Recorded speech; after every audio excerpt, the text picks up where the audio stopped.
Socrates and religion, क्या take था भाई सोक्रेटिस का रिलीजन के ऊपर? उस वक्त जिन गॉड्स के ऊपर भरोसा था या जो रिलीजियस सराउंडिंग्स थी, वहाँ पे ओलंपियंस के ऊपर, ओलंपियन जो गॉड्स थे उनके ऊपर भरोसा था। अपोलो हो गए, एथेना हो गई, जूस हो गए, उनकी माइथोलॉजी, उनकी कहानियाँ।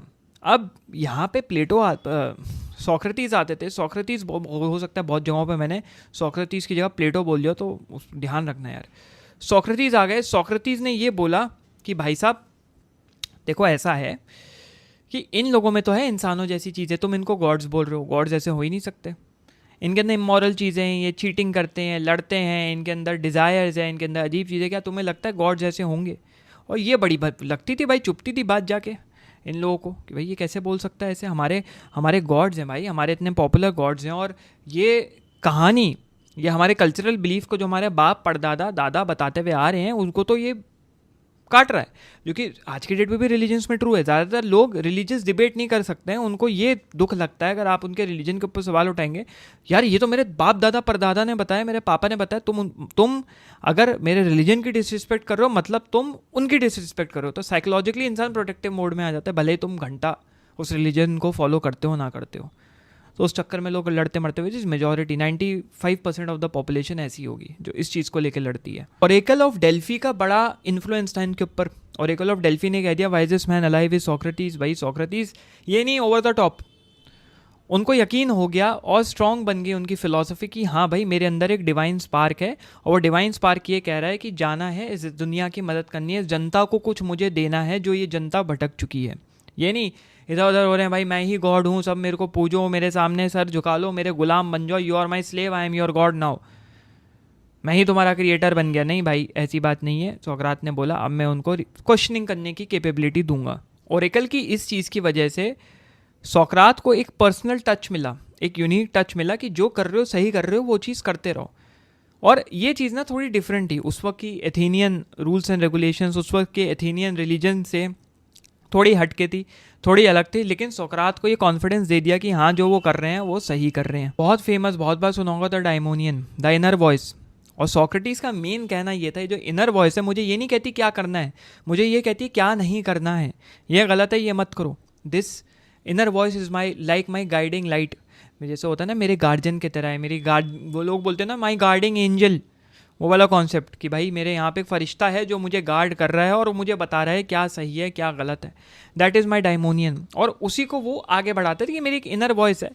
जैसे अब उसको बहुत लोग स्प्लिट पर्सनालिटी भी बोलते थे कि इस बंदे की तो स्प्लिट पर्सनालिटी अपने आप से ही बतियाता रहता है, ये बैठा हुआ पगलैट आदमी है फटे कपड़ों में, क्योंकि अपना कपड़ा भी कभी नहीं धोते थे सोक्रेटिस, जूते चप्पल तो पहनते नहीं थे, कपड़े भी नहीं धोते थे भाई साहब अपने, उसी कपड़े में रगड़ रहे हैं उसको जब तक रगड़ सकते हैं, छेद होके बड़ा ना हो जाए, जो कि बहुत लड़कों की भी आदत होती है।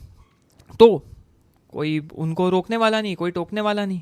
उन्होंने बोला कि भाई मैं अपनी आप की खुद से सुनूंगा। क्यों? क्योंकि मेरे अंदर ये डिवाइन स्पार्क है, जो डायमोनियन है वो मुझे गाइड कर रहा है। This is my guiding like, this daimonion is what tells me कि क्या सही है भाई, क्या गलत है, कहाँ जाना चाहिए कहाँ नहीं जाना चाहिए, लोगों को क्या रास्ता दिखाना चाहिए क्या रास्ता नहीं दिखाना चाहिए। इनका ये कहना था कि डायमोनियन मेरे अंदर से खुद आ रहा है, मैं एक्सटर्नल जो रूल्स हैं रेगुलेशंस है एक्सटर्नल अथॉरिटी के हिसाब से नहीं चलता, मेरे अंदर से जो चीज़ आ रही है, अंदर से जो आवाज़ आ रही है, मैं उसकी बात ज़्यादा ऊपर रखूँगा, मैं उसकी बात पहले सुनूंगा रादर इन लोगों की बात सुनूँ, क्योंकि मेरी जो गाइडिंग लाइट है वो मेरे को ये बता रही है क्या गलत है वो नहीं करना, और ये बता रहे हैं जो गलत है वही करो। रिलीजियस स्केप्टिसिज्म था, और जो इनका ट्रेडिशनल मिथ्स को लेके क्रिटिक था, उसने सबसे ज़्यादा भौएँ खड़ी कर दी। भौएँ खड़ी होती है ना कि भाई ये बंदा बोल क्या रहा है। और उनका कहना सिंपल था कि भाई तुम ऐसी माइथोलॉजीज और मिथ्स के ऊपर कैसे भरोसा कर सकते हो जिसमें गॉड्स को ऐसे दिखाया है जैसे वो इंसान हो। ठीक है बहुत पावरफुल है, पहाड़ उठा के पटक सकते हैं, चुटकी में किसी को बना सकते हैं, किसी को बर्बाद कर सकते हैं, बट यार ये कैसी पर्सनैलिटी है इसकी, ऐसे थोड़ी होते हैं गॉड्स। इन्होंने कहा इंसान हो यार, दिमाग है, ह्यूमन हो, लॉजिक यूज़ करो, रीजनिंग यूज़ करो, कम से कम सोचो तो। कोई भी तुमको कोई भी मिथ दे रहा है उसको उठा के अपने ऊपर छाप लिया, हाँ भाई ये जो कहा है वो ट्रू है क्योंकि मेरे बाप दादा परदादा ने कहा है और हमारे पूर्वजों से ये प्रथा चलती आ रही है कि हम बैठ के इस चीज़ को एक्सेप्ट करेंगे और इस चीज़ को अपने ऊपर उतारेंगे, तो मेरे बच्चे भी उतारेंगे, उसके आने वाली 7 पीढ़ियाँ भी उतारेंगी और यही होगा, यही है मेरा धर्म। बस क्या कि अपने बाप दादा की बात को प्रोटेक्ट करना है। घंटा मतलब डिवाइन क्या होता है, डिवाइन क्या नहीं होता, गॉड का कॉन्सेप्ट क्या होता है, गॉड के कॉन्सेप्ट को क्वेश्चन करना चाहिए नहीं करना चाहिए, रिलीजियस बुक्स पढ़ी नहीं पढ़ी, समझ में आ रही है नहीं आ रही है, कौन सी स्क्रिप्चर में कैसी स्क्रिप्चर में क्या है क्या नहीं है, बस पढ़ना आ गया तो हम भाई डिवाइन से पास हो गए, हम भाई मज़ा आ गया हमारा, तो हमारे ऊपर तो गॉड का हाथ है भाई, जाओ जो करना है उखाड़ना है उखाड़ो। और इनके ऊपर जो इम्पेटी का जो चार्ज लगा था कि भाई ये गॉड्स की डिसरिस्पेक्ट करो, उन्होंने बोला भाई सबसे ज़्यादा रिस्पेक्ट तो मैं ही दे रहा हूँ, मेरा तो सीधा कनेक्शन है डिवाइन के साथ, मेरे अंदर से तो आवाज़ बोलती है और ये आवाज़ ये बोलती है कि इनको सही रास्ते पे लेके चलो। ये आवाज़ तो ये बोल रही है तुम लोग जो मेरे ऊपर एलिगेशन लगा रहे हो तुम भी सही रास्ते पे चलो, इससे पहले बहुत ज़्यादा देर हो जाए, लेकिन तुम लोग तो समझ ही नहीं रहे हो। और मेरा as role as a philosopher ये है कि मैं गॉड्स को सर्व ना करूँ, गॉड्स की जो बातें हैं उनको सर्व करूँ। और मेरे को गॉड ही कह रहा है, डायमोनियन कह रहा है कि भाई guide these people towards the light, सत्य की तरफ इनको लेके जाओ, सत्यवाद बनवाओ इन लोगों को। ये क्या चल रहा है, ये कैसी बातों पे बात कर रहे हैं लोग। गॉड कह रहे हैं मैंने इनको दिमाग दिया, बुद्धि दी, दिमाग रीजनिंग दिया, लॉजिक दिया, और ये कहाँ पहुँच गए, ये किधर चले गए, किस नाले में आके गिर पड़े हैं ये लोग। इस नाले से बाहर निकालो और इनको धो दूध से, इनको धो अच्छे साफ पानी से। इनको बड़ी चिढ़ मचती थी जो एथेनियन रिलीजियस फेस्टिवल्स होते थे या रिलीजियस प्रैक्टिसेस होती थी, हाँ भाई वाह वाह वाह, आया महीना आया या ये कुछ चंद दिन आया उसमें हम पूरा एकदम अपने को डिवोट कर देंगे, हम तो गॉड से इतने पास हैं, हम देखो कि ये कर रहे हैं, हम वो कर रहे हैं। लेकिन उसके अलावा इंसान वर्चुअस नहीं है, इंसान के अंदर लालच है, इंसान ग्रीडी है, ग्रीडी से ज़्यादा इमोरल है, इंसान बहक चुका है, ग्रीडी है ऑफ वेल्थ, तो मटेरियल वेल्थ तो है ही है, लेकिन शरीर का ग्रीडी है, खाने का ग्रीडी है, पगला रखा है, पता ही नहीं है। तो ऐसी सोसाइटी क्या सोसाइटी, और ऐसे गॉड की टीचिंग क्या टीचिंग, जब तुम कुछ चंद वक्त के लिए, कुछ फेस्टिवल्स के लिए, कुछ रिलीजियस प्रैक्टिस के लिए एक्सटर्नली दिखावा करो, लेकिन अंदर में तुम्हारी लगड़ी लगी पड़ी है, अंदर में सब कुछ तुम्हारा उथल पुथल हो रखा है, पूरी तरीके से सैलाब आ रखा है और तूफान आ रखा है, और तुम्हारे दिमाग में पता नहीं क्या चल रहा है, लेकिन फिर भी तुम लगे पड़े हो कि भाई मैं तो अपने गॉड को सर्व कर रहा हूँ। ये सैक्रिफाइसेस करके, ये रिचुअल्स करके कोई फ़ायदा नहीं होने वाला, ये सब बेकार है, ये सब नाले में जाएगा। क्यों? क्योंकि तुम अपने इनर सेल्फ के ऊपर काम नहीं कर रहे हो। सोक्रेटिस ने सीधा सीधा इन लोगों का, क्यों भाई बहुत बुरी बात, मैं खुद कह रहा हूँ, मेरे को पता है कितने लोगों की बात बुरी लग रही होगी, जैसे मैं खुद कह रहा हूँ ये चीज़, बट सोक्रात ने ये कहा, लोगों की ज़िंदगी उथल पुथल कर दी।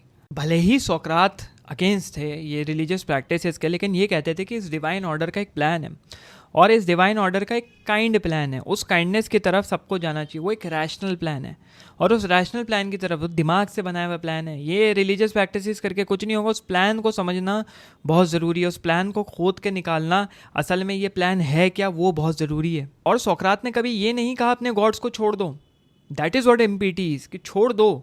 उन्होंने ये कहा कि भाई करो, लेकिन पहले खुद के मॉरल सेल्फ को तो संभाल लो, खुद के इनर सेल्फ को तो संभाल लो, खुद को समझो तो ये चीज़ें आ कहाँ से रही है, मोरालिटी होती क्या है, जस्ट इंसान होता क्या है, करेजियस इंसान होता क्या है, एक इंसान जिसके अंदर यूडेमोनिया होता है, खुशियाँ होती हैं, वो होता कैसा है, सेल्फ फ्लरिशिंग क्या होती है।